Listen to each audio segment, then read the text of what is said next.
डेवा छौँ। यो हाम्रो डेवाको पुरानो घर। यतापट्टि उरिन्छ रस्ताको त्यस्तै छ। कान्छो बुवाको घर।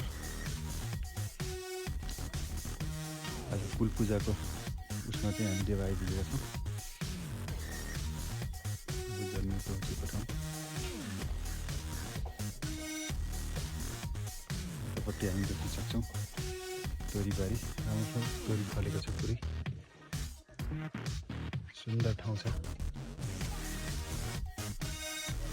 यो चाहिँ हाम्रो गैरोबारी।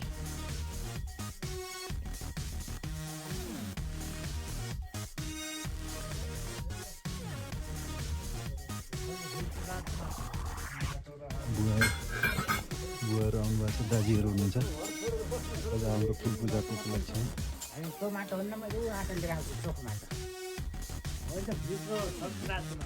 भित्र छ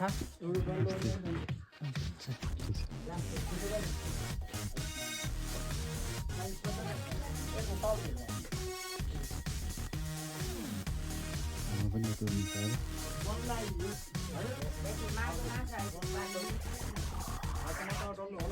हिजो आएको